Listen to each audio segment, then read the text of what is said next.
wala akong sama ng loob. Ang gusto ko lang, makita nyo ko at makita ko kayo kahit isang beses lang mangyayari yung kahit di na maulit. Basta po, pagbigyan lang po talaga ako ngayong Pasko. Good morning everyone, isang mapagpalang umaga po mga katuwang. Muli po ito po si Efren Espanyol, ang inyong small YouTuber. Ngayong umaga mga katuwang,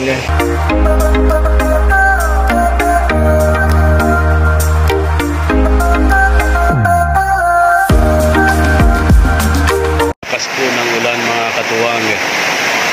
Ngayon po sana namin sisimulan yung paghahatid nung mga maagang pamasko sa mga beneficiaries po namin ngayong Pasko. Problema ito po, sobrang lakas na naman po ng ulan mga katuwang, kaya mahirapan po kami, pero pipilitin po namin kahit ganito ang panahon. Karedy naman po kami, may mga kapote naman po kami. Ang problema nga lamang, madulas po yung kalsada, madulas yung daan, pero syempre pray na lang tayo. Ang importante, makapagpasaya po tayo ng tao, yung mga pamilyang tinutulungan po natin, yung mga masigit na nangangailangan mga katuwang. Kaya ngayon pong umaga, kahit ganito po ang panahon, tuloy po kami sa paghahatid po ng tulong sa mga kababayan po natin nangangailangan, especially sa mga pamilyang hikaw sa buhay, yung mga tinutulungan po natin, yung mga beneficiaries po natin mga katuwang. Ayan.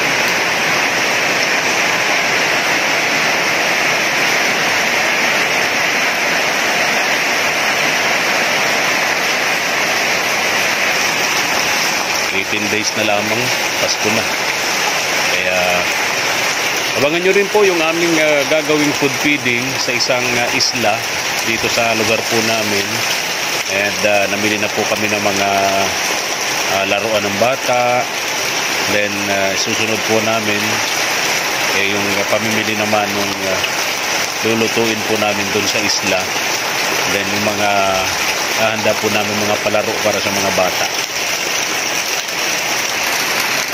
Expected po namin doon, inaasahan namin na mahigit sa 200 bata doon sa isla ang makakasalamuha po natin at mabibigyan po ng konting saya ngayong Pasko mga katuwang. At syempre, di ho namin magagawa yan kung wala po yung ating mga katuwang abroad, kagapay abroad, na siya pong walang sawang tumutulong po sa atin mga katuwang. Blessed day everyone. God bless. Yes, naka-ready na si Papa P. Sasabak na kami sa ulanan para sa paghahatid nitong mga dadalhin po nating ayuda, mga katuwang.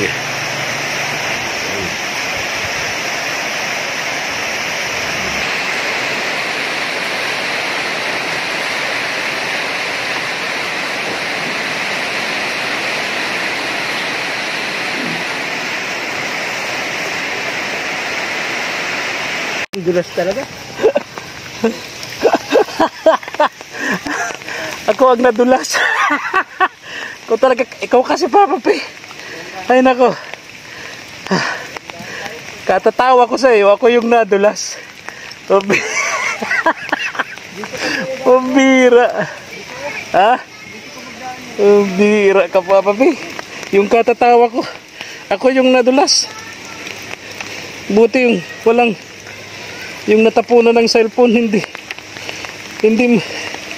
putik. Yung screen ng cellphone namin puro putik. Oh. Madulas dyan. Ha?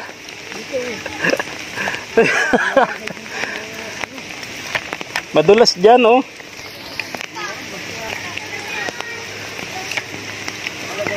Madulas. Ang bira ka, katatawa ko, ako yung nadulas. Ako yung nagbaliktad. Ang sakit na nga ng balakang ko, lalo pa madudulas pa. Ang bira.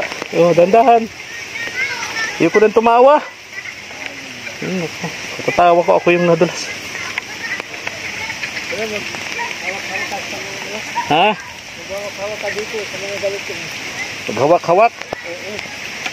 Grabe talaga ang bilang. Hindi nga. Grabe nga, paniwala ako.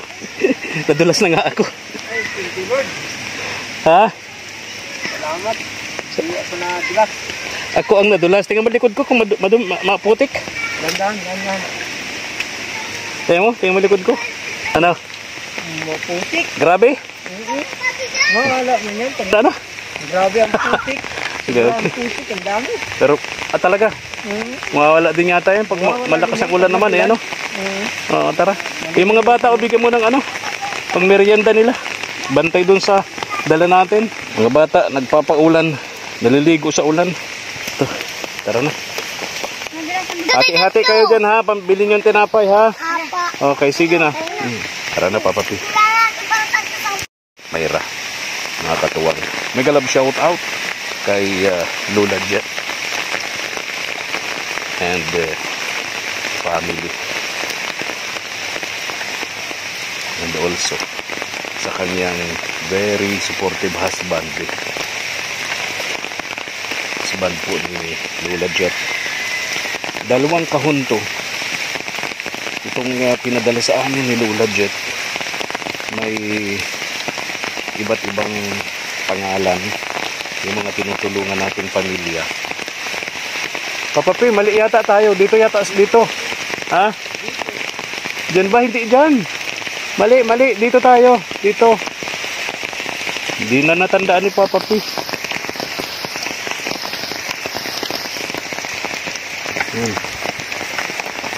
Tindahan ha. Palitan tayo.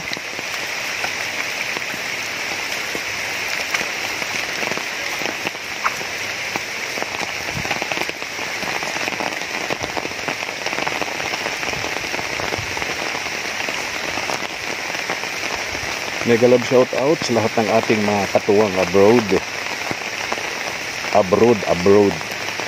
May pintas kasi hindi raw abroad nga naman.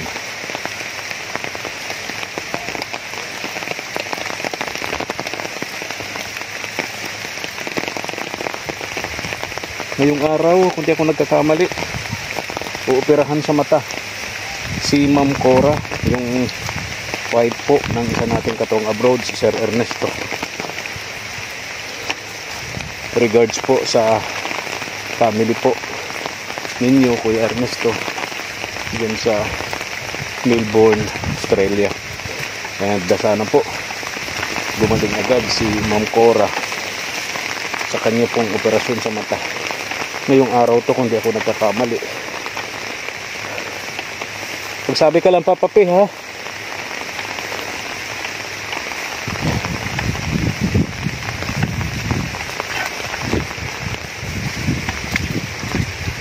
Kaya nga pala, happy birthday kay Sister L, yan, and Sister R.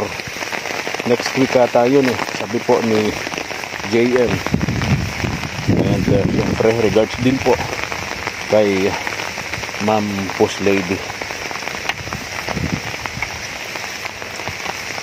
Thank you sa inyo pong support and sa inyo pong kindness and generosity. Papa P, mali ka na naman dito. Dito tayo. Kaliwa. Andaan. Kaliwa. Dito kaliwa. Nalimutan mo naman, nakadalawang balik na tayo dito.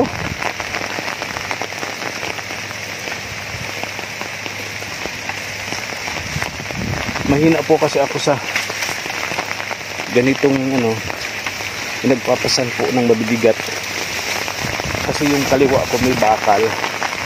Dahil sa aksidente po sa motor, mga katuwang, nung ako po nasa radyo pa, active pa sa broadcast, pagiging broadcast journalist ng mga panahon. Nakaksidente po ako sa motor, kaya yung balikat ko yung kaliwa may bakal na po ito. Kaya kapag ka mga pinapasan, pero po ako nagagawa ko pa naman, pero hindi na tumatagal. Nararamdaman ko yung sakit. Kasi may bakal nga po eh. Ayan.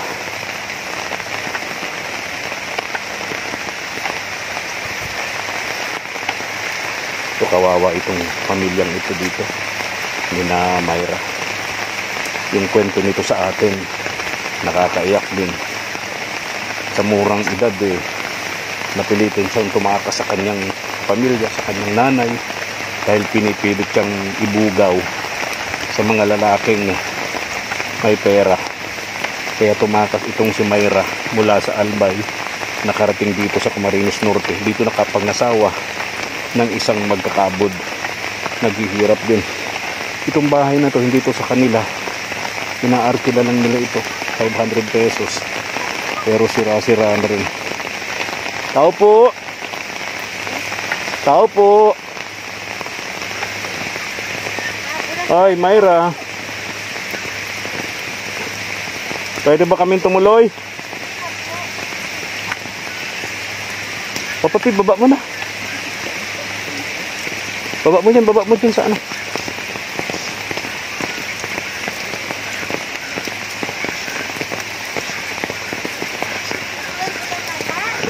Ha?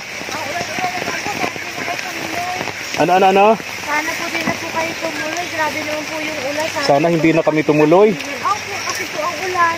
Grabe nga ulan, no? Hindi dapat po kayo nagtuloy. Kaya lang syempre, ang ulan-ulan po. hindi naman makakapigil Bakit po? sa pagtulong natin ng ganitong panahon, no? Ang ulan eh. Grabe nga ulan. Nadulas nga ako, nagbaliktad nga ako doon, no? Okay na ito eh. Saan yung dalawang anak mo? Ay, yung tatlo? Nayan po yung isa po tulog. Ha? Tulog po yung isa. Tulog yung isa. Opo, kakasya po magbibig. Okay, hawak nga tabi, kapatid. Hello. Bless. Uy, very good. Ito si Miguel po. Miguel. Yung isa, nasaan na yung babae? Hello. Hello. Oh, beautiful girl. Asan yung bunso mo? Myra, tulog. Asan yung asawa mo? Nasa kabudan. Nasa kaburan uli. Kumusta na? Okay na yung hanap buhay? Ay, mahina pa rin po. Wala na nga po dyan bigas. Mamayang gabi. Wala na pang saing. Ha? Wala na pong bigas. Wala nang bigas. Wala na kayong pansaing. Wala pa saing mamayang gabi. O paano yung kapag kaganyan? Wala. Anong ginagawa ng... Papahingi na lang po na pusahin po sa kabudan po. Ay. May kainin doon mga bata. Hihingi ng pagkain doon sa kaburan, doon sa Nahingi na lang po ng doon sa manager. Dadalhin niya rito. Opo. Pwede hindi maghanap ng ibang hanap buhay yung asawa mo. Sabi ko nga ni po sa kanya kanina, magbali muna po ng 500 at wala nga po pansaing namin ng gabi. Di ko alam po magbalik at dito po na-uwi. Ha? Hindi na-uwi, 11 ng gabi. Dito po na-uwi. O di gutom kayo. Kain naman na kami, kaso wala kami ulam. Ay nako. Asin lang. Asin na naman. Ako. Kada punta ko rito kung hindi toyo, asin ang ulam ninyo. Isang po saging na hinot. Saging. Kailan kayo nakakabili ng medyo masarap-sarap na ulam naman? Pag nagparty po sila. Ha? Pag nagparty po sila. Pag nagparty-party. Kasi po, maparty naman po yun mga Lunes po siguro po at mga Biyernes po sila kasi. 4 na araw po walang open po. Iba. 4 na araw walang kita. Wala pong trabaho. So, tiyaga muna sa asin, tuyo. After 4 days, doon lang nagpaparty. Nag-umpisa po yung utils po nung Biyernes. Nung Oo. umpisa ng Webes wala po. Kaya Oo. wala pong pira. Tsaka pala makakabili ng bigas. Tsaka pala makakabili ng ulam. Nakita niyo po ako nung nagpunta kayo kila kayo sa amin. Oo. Palinggi po ako nung kila ko 5 kilo bigas lang. Oo. Pati po kasi 2,000 lang. Ilan araw yun? 3 araw. 3 araw. Tapos 3 araw dito bago tapos yung bilis. Oh, tagal. Padala sa'yo rito si Lola Jet, oh. Sa inyong mag-iina. Pakibuksan, papati. Ayan.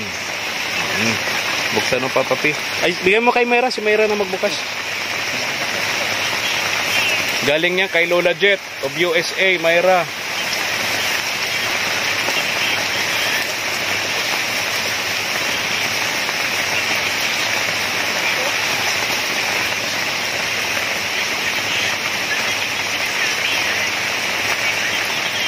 Promise na, kung bata pala ito.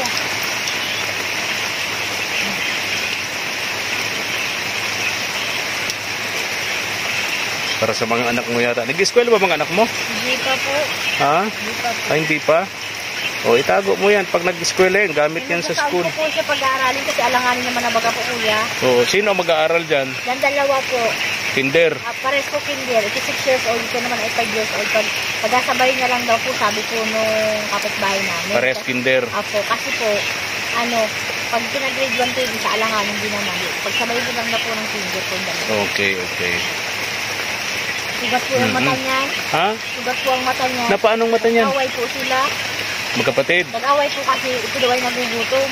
Nung nakaraan po kasi kuya train, wala pong pagkain, walang ama, hindi sila iniwan ng meriendahan po. E di yung ginawa man po nito, ito po ay nasa likod, nagsisiya. Sinungkit po nito Wawa naman. Sinungkit po yung mata, na sugat po sa ganito po Kaya nga, sugat yung mata Sinungkit nga po nito, pag nagugutom po kasi siya, iba po ang galing nito, Nagwawala. po siya, nananakit po siya. Itong Nagwawala. panganay mo? Hindi po, itong Pangalawa? Apo. Pag nananakit, nagwawala. Apo. Pag nagugutom, Yun po. nagwawala, yun po, nananakit. Opo, nananakit po siya. Sinusok niya yung atin niya sa mata po ng salapa po ng niyog. Tapos duguan po yung mata po. Yung ama. Pulang po yung ama dito nung nakaraang Wednesday kayo. Wala po dito yung ama. Nasa bundok po. Naglinis po baga ng drum ng gilingang baga po kuya. Kasi yung kinatira po doon sa loob ng drum na mga bitag baga po. Giniling naman. Nagkapira pa lang po ng 1,000. Pag uwi ng ama, duguan po ang mata nito isa. Sinusok ha po nito. Tinusok ng yung po, yung palapa po ng Nako, Diyos ko po. Kaya hindi dapat nagugutom itong napunit po yung pangalawang anak mo. May lumabas na po kunting laman, bit nga po kainin po namin ng may pinamit po. O, ito pa. Ito pa. Dati naman po Bigay mo. Bigay mo. Ulo din po nito, nabutas din po. Ha? Po nito, nabutas din po yung ulo niya. Anong ginawa na Pinakpo po ng bangko na ganyan. kawawa naman Tayo po namin yan, tayo po yan. tong panganay mo. Anong sakit ba nitong pangalawa mo? Bakit ganyan siya sa kapatid niya? Wala po siyang sakit. Pag nagugutom lang siya, nananakit. Nasagot niya, nagugutom na ako, di ka pa kasi ate nga sunod din. Nagugutom po siya kaya ate niya di po na sinusunod. Nananakit po siya. Wala po yan sakit po yan. Mga normal po yung mga anak ko. Kaya lang siyempre yung attitude na hindi tama. Ewan ko po dyan. Kaya sabi nga nung asawa ko, pag-iwalay mo na po ng tirahan. Baka muna po yan doon kay biyanan ko itong isa. Baka po nga sabi ko, magulat kami. So paghihiwalayan niyo yung dalawa Apo muna. para maiiwas dito sa pangalawa mong anak. Apo, pansamantala po ko at baka po mag-work kami dalawa, mapatay po nito. At nasa kwarto nga po ako nung sinukit po yung mata nito, galaga po ako nung bunso ko pong anak. Kasi nag-iiyak mula sa kwarto, pinapadidi ko po. Yung mata nga, may sugat. Duguan na po yan. Ano ko po? Una, pinukpok yung ulo. Apo. Ngayon naman, tinusok yung mata. Dito po na butas po dito. Dapat pangaralan mo ng maayos ninyong mag-asawa yung anak mo tong lalaki. Pinawasap po namin. Kasi po talaga po ay basta po siyang nagugutom. At po pagalitan, paluin mo po siya, pulpugin mo po siya. Mananakit at mananakit po yan. Kaya po siya. Ang sagot po ay nagugutom. Gutom na niya ako. Masakit pa yung mata mo, ne? Hindi na. Kaya po namin. Anong pangalan nga nito? Miguel po yan. Miguel, bakit mo sinasaktan tong ate mo? Galit siya kay ate. Miguel, bakit mo sinasaktan ng ate? Inusok niya dito sa ganito, Dumugo. Ano po na butas po yung mata. Nilabas ko yung laman ko ito. Ito pa, bili mo. Alis baga po ko na Oo, ayan. Ano naman ito? Ay, mga damit nila, no? Mga damit. Pang-baby. Ha? Dun sa baby.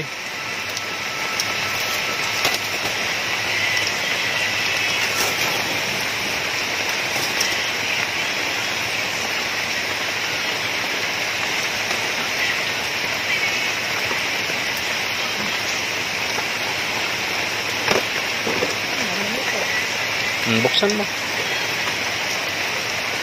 Wala, dito lang buksan. Saan pa, papi? Nakakawasira. Laro ano?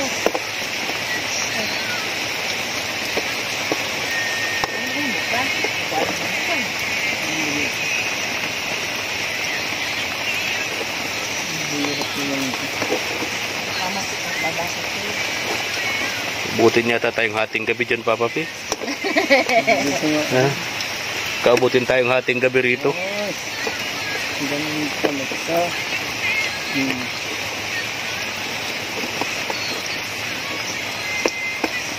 Yun.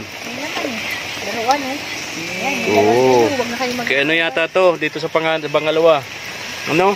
Nag-aaway sila kahit sa laro, nag-aaway yung mga yan. Oo. Ay, nakakaawa nga po na lalo po at nung sungkitin ang mata at mabutos ang ulo. Iyak po yan ang iyak ng patahin namin. Hindi po ang ulo niyan. Kaya parang may trauma po siya. Panakita po siya ng dugo, namumutla siya. Tapos nanginginig po siya. Trauma na yung Ang bata. sabi ko niyan, biglang bumagsak ang ulang mali, makita niya yung sarili niyang dugo na. Nag-aagos ang mata niya, no?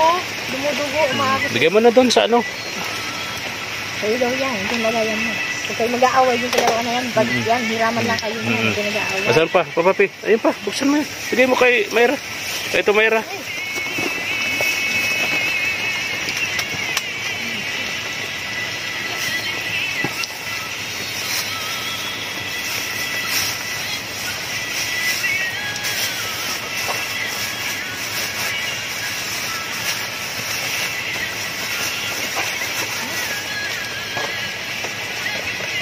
Ayos na po ang laman, saka damit na naman yata ito.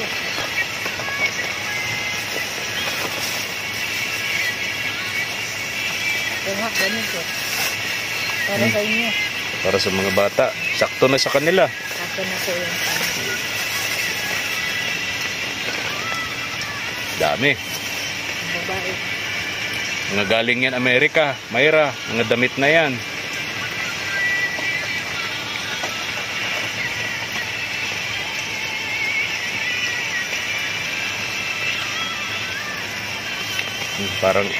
Parang sayo na yata yan. Sayo na yata yan, ano? Isa. Ha? May towel pa. Towel. Dalawa. Meron pa, ang dami pa.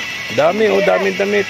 Hindi ka nabibili para sa mga anak mo. Oo nga. Tama-tama, magpapasko pati. Opo, Pamasko na nila yan, ano? Opo, malapit na ang Pasko. 16 days na lang dito. 16 days na nga lang pala. Pasko. Pagkalapit na. Opo. Sabi ko nga sa asawa ko, sayang, wala tayong pera. Mapapasko na. Sabi niya, baka naman daw siya ulit. Wala na po. Papapi. Tingnan mo yung iba dyan, bigay mo. Dito yung kay ano, Barbie. Oh. Wow, may Barbie si ano, Mary Jane. Ito si Miguel. Ano? Opo. Miguel yung lalaki. Anong masasabi mo? Ha? Maraming salamat po. Ha? Salamat. Yan. Ano pa yan nandiyan, Papapi?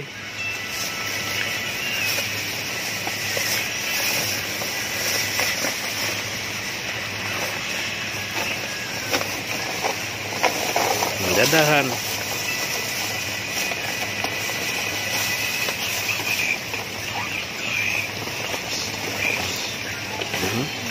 Ano yata yan? Laki. Malaking juice. Oh. May pangalan pa sa akin daw. Oh, di ba? Oh. Malaking tama-tama yan sa Pasko. Ano? May matitimpla na kayong juice. Dami nito. Dami. Baka isang taon na din nyo paubos yan. Di ba pati po kami mahilig magparainan po ng mga gusto. Bakit? Hindi po yung mga bata minsan po ay nagkakaubo. Ito. Hawakan mo nga ito. Nawakan mo. Ito. Ito, may ulam kayo. Oh. Yan. Dami niyan. Dami nito. Sausage. Oh. Dami naman yan. Daming padala sa inyo ni Lola Jet. Ah, Oh, may palaman. lahat ng pangalan. Tama-tama. Bakit? Sa Pasko, tinapay na lang ang bibili nyo. Opo. Mahilig naman po ito sa mga tinapay. Pag napunta po ako ng bayan, pag nagkakapira asawa ko. nabili Ito, ko wala ng na. tinapay. Ito ilalagyan. Bigyan mo na kay Mayra, lalagyan niya. Palengke niya. Kumusta nga pala, Mayra? Ay, ayos na naman po. Dito sa amin. Maraming salamat po, Lola Jet, sa anong mga bigay niyo po sa amin. Lalong-lalo na po sa mga anak ko po. Maraming salamat po. Kumusta na nga pala yung kwento mo sa akin nung nagme-message ka sa akin? Talagang tuluyan ka ng itinakwil ng mga magulang mo. Nung nangyari? Bakit ganun? Tuluyan na talaga po at galit po sa akin yung kuya ko po. Di po talaga ako makakauwi po doon sa amin. Ayaw ka talagang pauwiin dun sa Albay. Ayaw po talaga. Ang sama po ng banta po sa akin. Kaya po, di na po ko tutuloy na mag-uwi pa sa amin at baka po talagang tutuhanin po yung banta po ko yung anak ko. Anong banta sa'yo? Sabi niya, wag daw ko uwi. Papatayin daw niya ako. Bakit ganun na lang ang galit sa'yo ng pamilya mo dun sa Albay? Gawan ko po. Mayra, ano bang nagawa mong Sabi nga niyan sa salitang kanto, karumal-dumal na krimen sa pamilya mo, sa nanay mo, sa mga kapatid mo. Bakit ginaganito kanila? Ang ano ko lang naman po doon, ang pagkakamali ko lang naman po, kung hindi ko siya sinunod si mama na maging asawa yung lalaking gusto nila para sa akin. Kasi ayoko naman po talaga doon. Kaya po galit po sila sa akin. Yun lang. Opo, yun Wala lang nang po iba. Wala na pong iba. Ilang taong ka nang nandito sa Camarines Norte? Ano na po, Buhat nang umalis ka doon sa kanila, sa Albay. ano na po ako din dito. 6 years na. Ay, 6 5 years na po pala. Hindi pa lang nagtatagal, no? Hindi pa rin po nagbabago. Gayon pa rin po. Pero kung gayon po talaga, wala na po akong magagawa. Wala ka na magagawa. Basta po para po sa akin, wala po akong galit, wala po kasama ng loob sa kanila. Hindi naman po baga masama ko yung tuwis ako doon sa amin. Gusto ko lang naman po. Makita ko silang lahat. Napasko na po. Pero wala po. Sabi ko na lang po ako. Gusto ko pong makita yung buong pamilya ko kasi matagal na panahon na po. Nung umalis po ako doon, 7 taon na po kami hindi nagkikita. Ang gusto ko lang po, magkita-kita lang kami. Kahit isang gabi lang po, pagbigyan lang po nila ako. Pero ayaw po talaga. Pagtatawagan, di na po nasagot. Sama po ng sinabi. Tinanong lang naman po ako kung totoo. Doon na po nag-umpisang galit na po yung kuya ko po sa akin. Pero kung gayon po talaga, wala po akong magagawa. Para sa akin lang naman po ay pagkita-kita man lang kami, kahit isang beses lang po mangyari. Kahit nga po si papa ko, nagsabi sa akin, uwi ka naman dito, kahit isang beses lang. Nakita ko lang yung mga anak mo, masaya na daw siya. Umiyak din yung ama ko. Pero wala akong magagawa kasi po nakakatakot yung banta at baka tutuhanin. Tapos wala akong magawa. Anong banta? Binabantaan niya ako na papatayin daw niya ako. Sabi ng kuya mo? Ng kuya ko. Tapos sabi naman ni Papa, kung gayon daw. Tapos may nagsabi rin po sa akin na kamag-anak ko rin po, asawa po ng kapatid ng Papa namin na huwag ka nang umuwi dito, baka nga patayin ka ng kapatid mo. Diyan ka na lang, masaya ka naman siguro sa buhay na pinili. Di ba dati ang galit na galit sa'yo yung nanay mo dahil hindi ka pumayag doon sa ginagawa pambubugaw sa'yo? Bakit pati yung kapatid mo nagalit din? Kasi po sabi niya, bakit daw bata-bata ko pa, nag-asawa na ako? Ay, sagot ko naman po, di ako mag-aasawa at di ako magkakaganito kung di niyo ako tinaboy at kung di niyo ako pinalayas. Kung matino lang kayo at mabait kayo lahat sa akin, hindi ko gagawin yun. Kasi totoo, inamin ko, sabi ko, inamin ko. Bata pa ako nagkaroon ng asawa at pamilya. Hindi ko sinasadya yun. Ginawa ko yun. Gusto ko lang naman kuya. Pero hindi napuntahan ko at matuluyan ko ako. Gusto mo makatakas sa kanila? Opo. Kasi po pag dito ginawa yun, saan po ako pupunta? Wala naman po kamag-anak na pwedeng puntan at mga malapit man po. Pupunta yun doon, susunduin ako. Gawin na naman ang gagawin sa akin, bubulbugin ako. Hindi na po. Kaya mas pinili ko po yung lalaking gusto ko.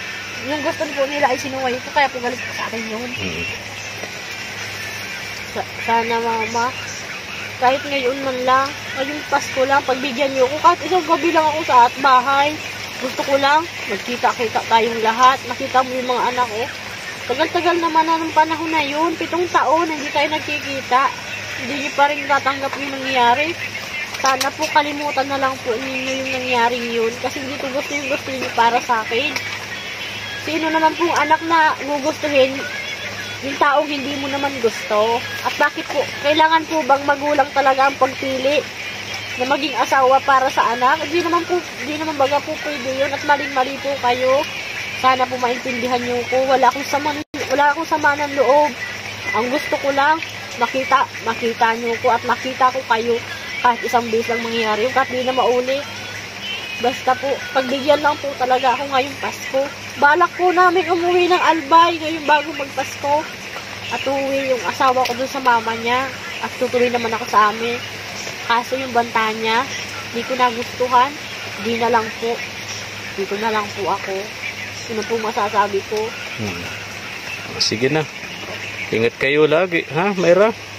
At sana bago magpasko makabalik kami rito sa inyo para kahit papaano makapagdala kami dito ng konting pang Noche Buena nyo, pang Media Noche ninyong mag-anak. Lalo yung mga anak mo, may pagsalusaluhan kayo, ano? Alis na kami, ha? Salamat po. Iyak si Mayra.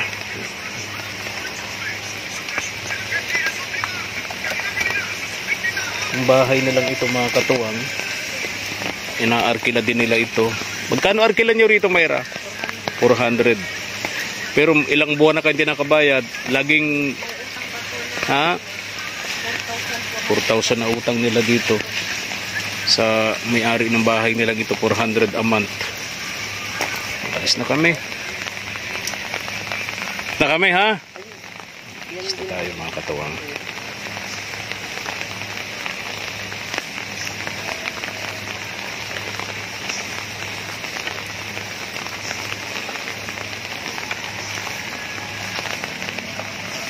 Wawa din naman po ang istorya sa buhay nito ni Mayra. Hindi siya makauwi dahil ayaw siya talagang pauwiin ng pamilya ni Rosa Albay. Tinakwil na siya ng kanyang pamilya. Ang okay lang sa kanya yung tatay niya. Kung may mga magulang na ganun, kikialam sa love life ng mga anak nila. Sila ang gustong masunod. Sinong mapapangasawa. Mga matatandang kaugalian. Kala natin wala na. Meron pa pala dito sa atin sa Pilipinas, mga katuwang.